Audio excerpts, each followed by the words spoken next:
what is the potential for generating revenue, what you want to offer, how to make money off of it. Are there enough people out there that are interested in this niche to sustain a viable business?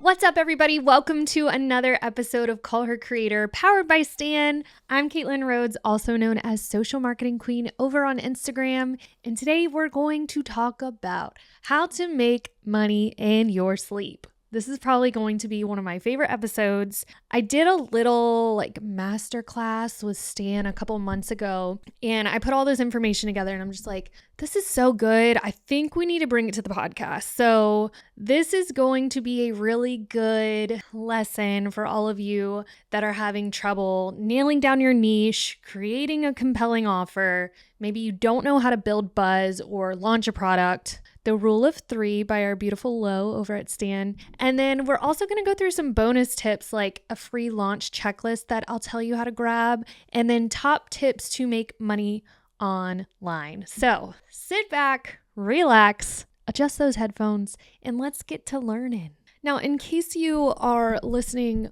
maybe you're driving on your way to work or something like that, I have this really amazing hat on right now and it says Call Her Creator. So if you haven't checked out the podcast over on YouTube, it's on my Social Marketing Queen YouTube channel. I believe Stan is also starting to upload the podcast episodes over there too. Please go check it out. Episode 22, I believe this is at this point. Episode 23. Oh my gosh, we've gotten so far. I really want y'all to go check out my hat. I might even take a selfie later and upload it to my Instagram because this was just like some merch that I kind of put together last minute. Not last minute, but I needed something kind of quick because we were going out on the lake and I'm ready to just start wearing all Call Her Creator stuff. So if you like it, let me know. I do want to eventually start offering merch for Call Her Creator. I think it is a movement for all of us to just start making money doing what we love. So if you guys could support that and support the Call Her Creator brand and buy this merch, oh my gosh, I think we could really start a movement. So enough about me and my brand and my cool hat that I'm wearing. Let's get into the social media update of the week. So this comes from Adam himself. They had a little meeting, masterclass, event, I don't know, whatever you want to call it, over in New York City. And someone asked him,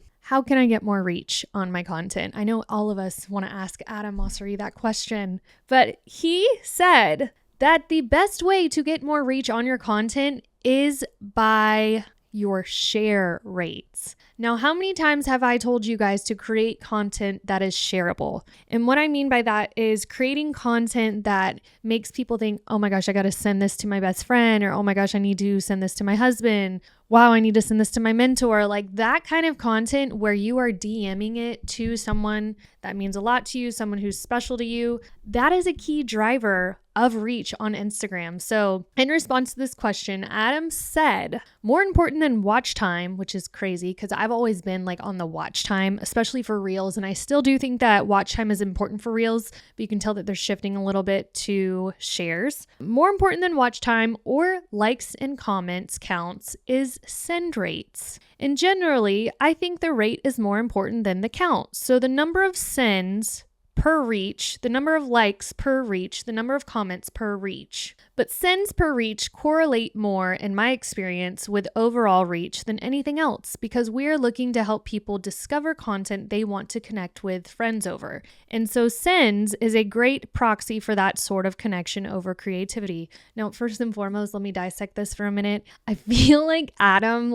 says things to where he won't give us the exact answer, but he says it in a roundabout way to where he's like, okay, I'm giving you the answer, but you have to decipher this for yourself. So the likelihood that people will explicitly share your post is obviously the key focus of the Instagram algorithm right now at present. Not watch time, no other forms of engagement. They are looking at sends, or what we see as shares, people that send stuff in the DMs. So this week, when you are putting out a piece of content, I want you to think in your head, will someone see this and want to send it to a friend? If the answer is no, don't share that piece of content. If the answer is a resounding yes, then obviously you're going to want to share that content. So I think this was really good information. This was shared over on social media today. That's typically where I get our juicy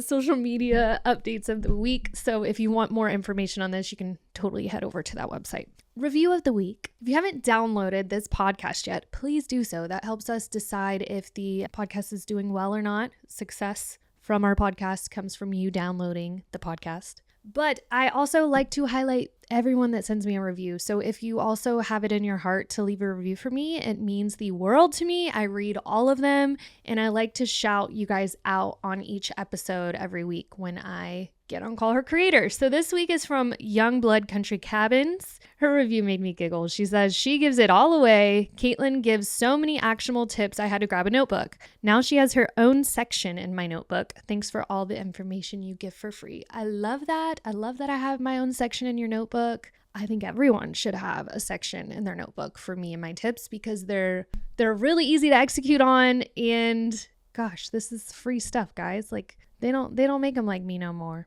They don't make no podcasts like me no more. Just kidding.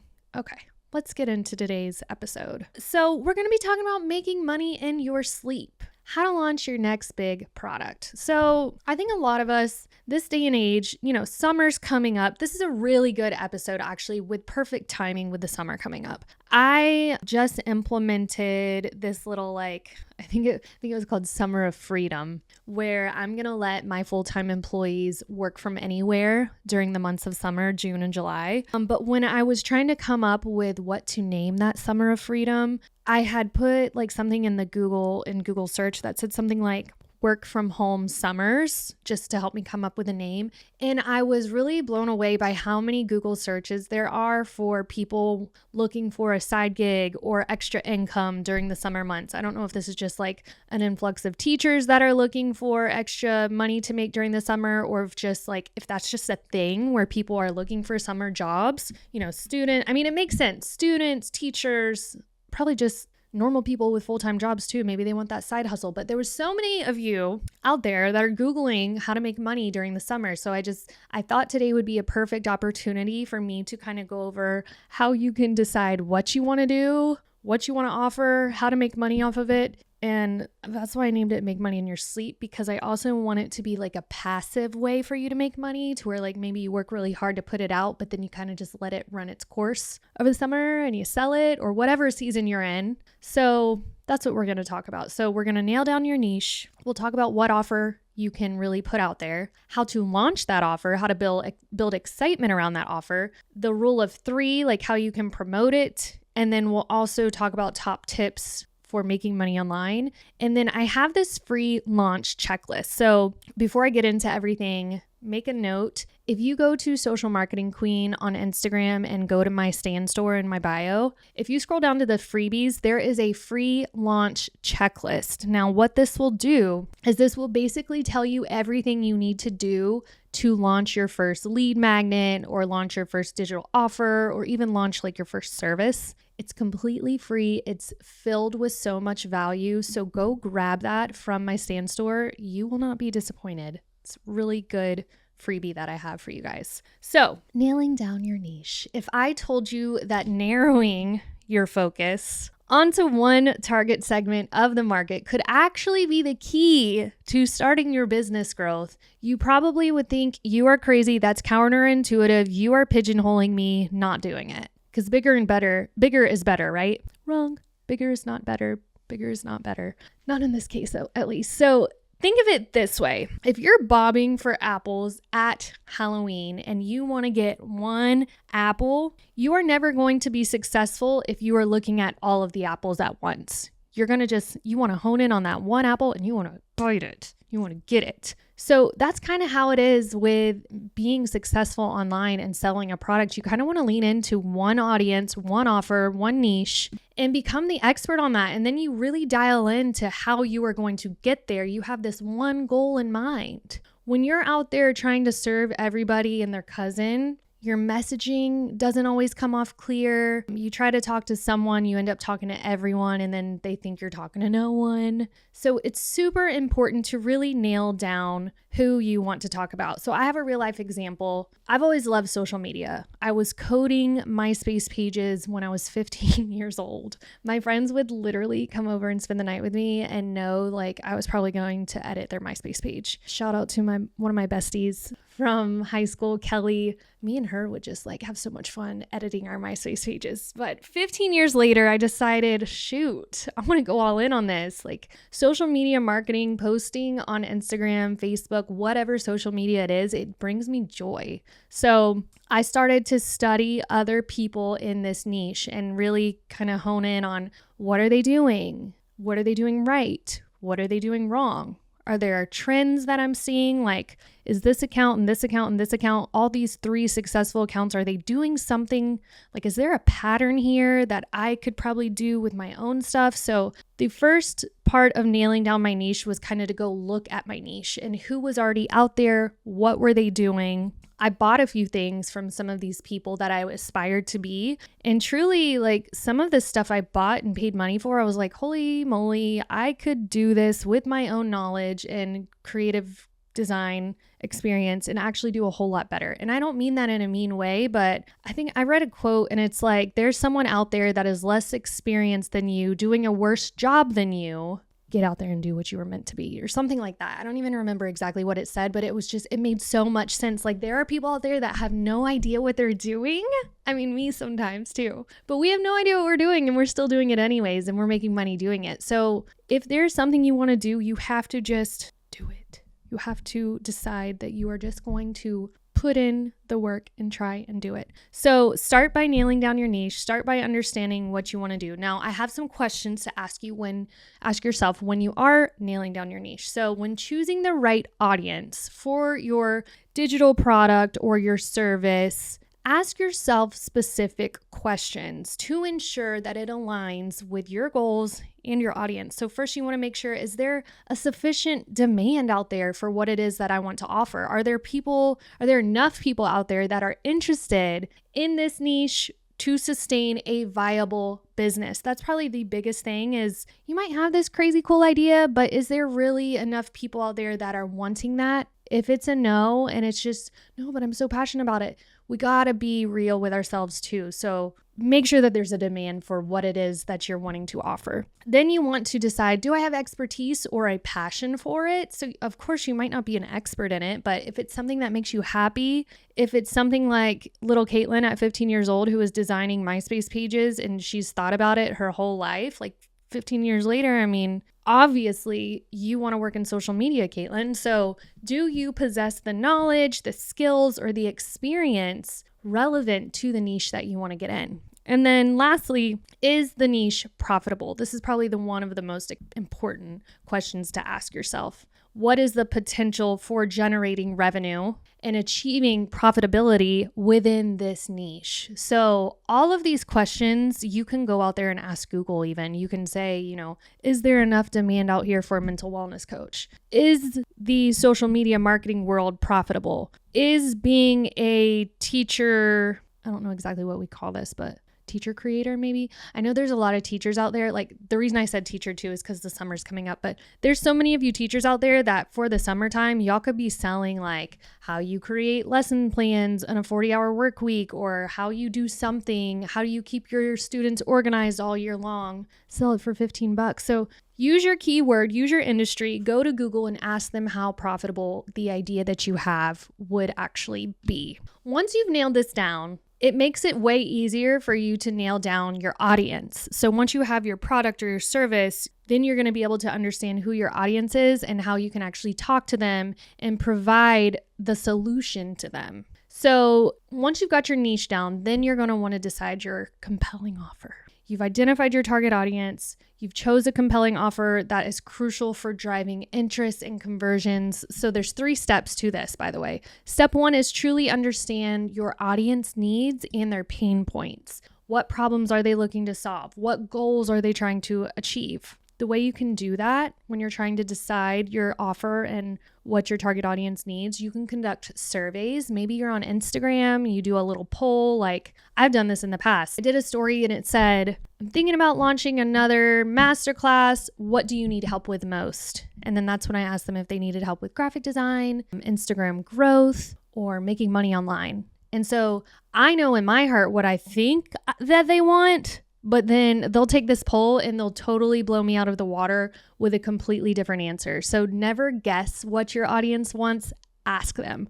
Conduct surveys, interview people, use a social media poll, use all of these things to really gather insights directly from your audience. The next step in creating your compelling offer is to develop solutions tailored to your audience's needs. So create a digital product or service that directly addresses your audience's pain points and desires. Ensure your offer provides clear benefits and solutions that resonate with their needs. That's why it's so important to understand who your audience is, because once you've nailed down who your audience is, you'll be able to fully understand what their pain points are, what they do for a living, where they live, where do they shop at. All of that information helps you to sell to them at the end of the day. Now, you can always test different offer formats and pricing models to see what resonates best with your audience and then pay attention to the feedback. Also, don't be afraid to pivot, optimize, and revamp. So I think it was last summer, we tried to launch like this 3-day boot camp, growing your email list. And this was super important to me as a business owner because I believe at the end of the day,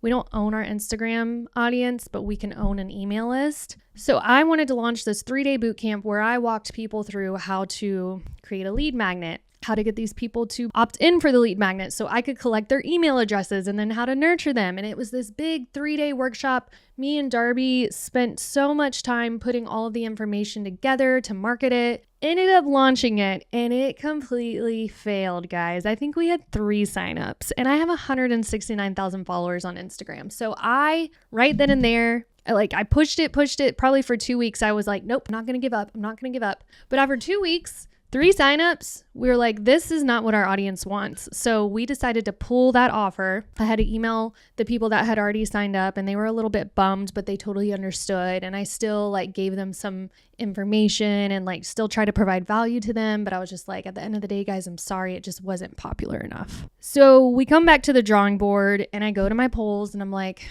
all right, guys, I think I know what you want, but I'm totally wrong. So tell me where I can help. And that's when I wrote a poll about, do you need help with Reels? Do you need help with Instagram growth? Do you need help making money online? I think the majority of the votes were Instagram growth. So then we ended up launching another offer that went right into Instagram growth, and we ended up selling out on that product. That I think it was a masterclass. Sold it out. So that's where you guys have to understand, you may think you know what your audience wants, but at the end of the day, you are not your audience. So you really need to ask them. You might want to launch something, that launch might fail. And if it does, then just pivot and re-strategize. That's exactly what we did. And it's okay. Step 3 in creating your compelling offer is to communicate the clear benefits and results. So once you decide what you want to offer, you are going to want to clearly communicate to your audience the benefits or the outcomes of what would happen if they buy that product or service, how it's going to improve their lives, how it's going to solve their problems, how it's going to help them achieve their goals. Now, the best way to do this is obviously you want to use persuasive messaging, storytelling techniques to paint a vivid picture for them of the transformation or the results that your offer delivers. So show real life examples, case studies, testimonials, whatever you can showcase to validate your claims that you're going to help with XYZ. That's going to help you to sell that compelling offer. So when we did launch that Instagram growth offer that we launched, I already had case studies from other clients that we had worked with and how they grew X amount of followers. So-and-so grew this amount of followers in 3 months by implementing, lesson 1, 2, and 3 of our whatever it was. So those are the kind of things that you're going to want to tell your audience when you are offering this service or product again. And then you can always ask your past clients too, hey, would you be interested in doing an Instagram live with me to talk about your results? Or, hey, do you mind answering a few questions about XYZ? Or, hey, could you record a short 30-second clip saying how I helped you achieve this with this? get that client feedback. More than likely, they're going to want to help you. Secondly, they want to get, like, you could tell them too, like, hey, if you let me show you off on my channel, I'll get you out in front of more people. So it can kind of be like a partnership thing too, but you really want to show those real life examples. When it comes to offering offers, what you should be launching, I did some research to kind of go over some top offers of what you can sell. So I've got my notes here. Digital products, services, and subscription-based models were my top 3 to share with you. So digital products, that could be an ebook or a guide, an online course, a workshop, printable artwork, or maybe Canva templates. So those are a few like digital products you could offer. As far as services go, you could do one-on-one coaching or consulting. Maybe you're going to offer like a personalized coaching, consulting, or mentorship services in your area of expertise. I will say that's my biggest moneymaker when I do offer that. I know I'm not offering any of that right now because it takes a lot out of you as well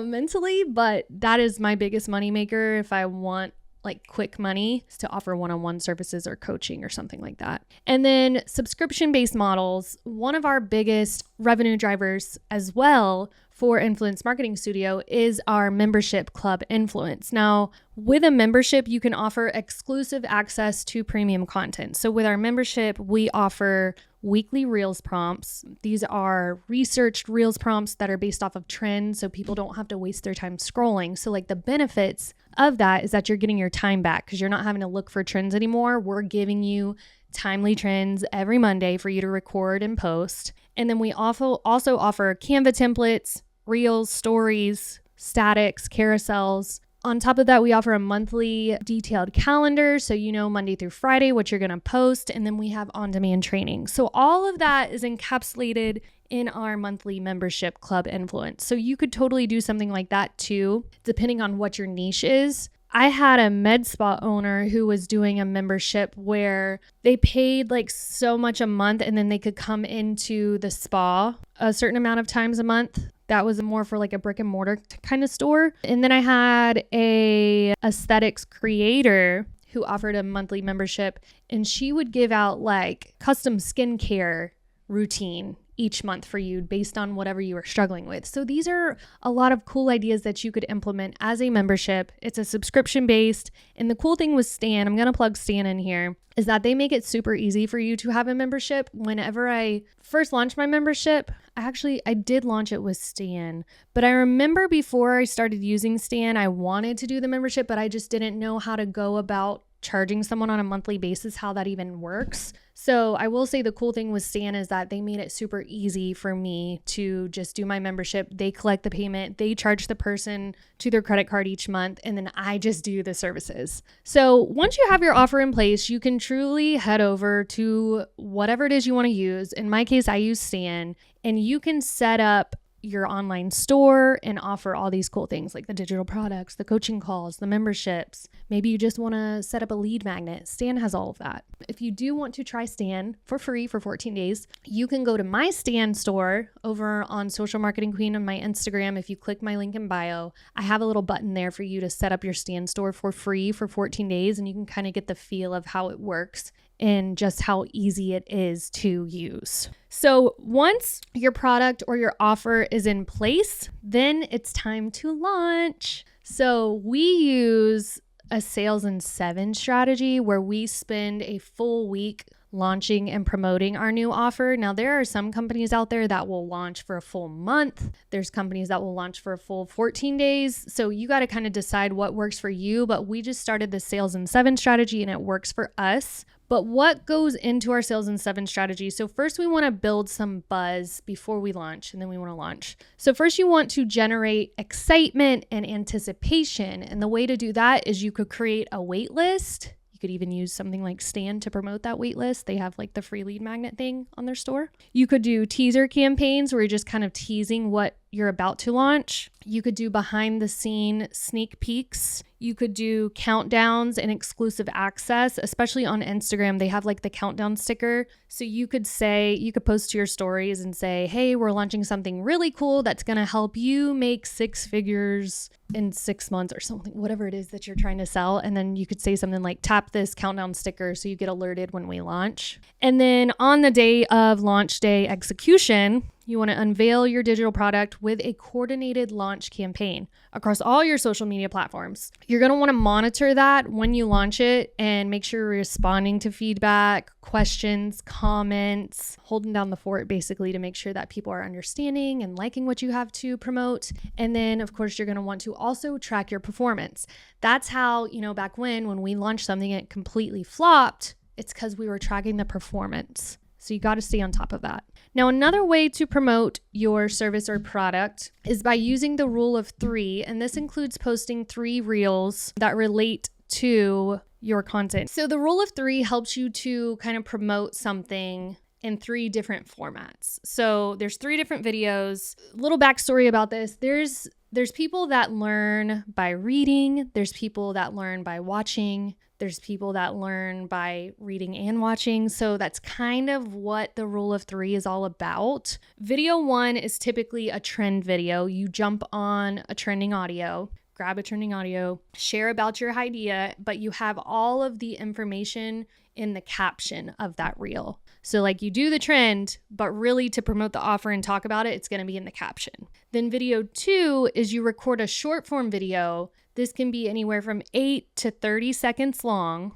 but most of the value will be in the video rather than only reading it. So it's really going to be kind of like you talking, or maybe it's you using text, the text overlay. You know those reels that have a lot of text? That would mean that the information is in the video. And then video 3 is a little bit longer. It's over 30 seconds. And this could be a green screen video of you talking. Maybe the video's in the back, you're talking about something, or maybe it's just a talking head. It's like just you. Like maybe y'all have seen my reels snippets where I'm doing the podcast on my page. That would be a video 3. You'll say all of the value verbally talking instead of text overlays or captions. You want them to watch your video. That's the rule of 3. That helps you make content around one specific subject several different times, 3 times. Lo does a really good job at explaining this as well. There is a video over on the Stan account too where she talks about the rule of 3. You might even see me talking about the rule of 3 over on my Instagram, but it works, okay? Now we're nearing the end of this episode. I told you guys I have a free launch checklist. You can launch your lead magnet or your freebie or offer, might be a paid offer, with this free checklist. It's over in my Stan store. Go to Social Marketing Queen on Instagram, click my link in bio, and look for the Launch Your Lead Magnet Like a Pro. That's the freebie. Now, some bonus tips for you. Do approach your journey as a learning experience and be open to adapting and evolving all along the way of your journey. Embrace the challenges, embrace the setbacks, use them as opportunities for growth and improvement rather than viewing them as failures. Remember how my offer flopped? Seek out opportunities for continuous learning, whether it's through online courses, mentorship, networking with others in your industry. Always be learning, guys. Always be learning. And then stay consistent and patient. Obviously, Rome wasn't built in a day, and neither is a successful business on social media. So stay committed to your goals. Understand that it takes time and patience, and truly avoid comparing yourself. Comparison is the thief of joy. I tell myself that all the time. I do it still too, but try your best to stay away from that. And then also celebrate your small wins along the way because it is a journey. It's not a short little race. It's a marathon. I think that's what they say. So just give yourself grace when you are doing all of this. But I truly hope you guys enjoyed this podcast episode. I think it was super helpful, especially just for someone that's just getting started in the business. If you liked this episode, please download Call Her Creator, download this episode, leave me a review. It means the world to me. And of course, share it with a friend. We need to get Call Her Creator out there for everyone so we can all eat the cheese. I just made that up, but so we can all share in on the success of what social media can bring to us and build our profitable powerhouses by following our passions. So that's all I have for you guys today. Thank you so much. I will see you next week on Call Her Creator. Peace out.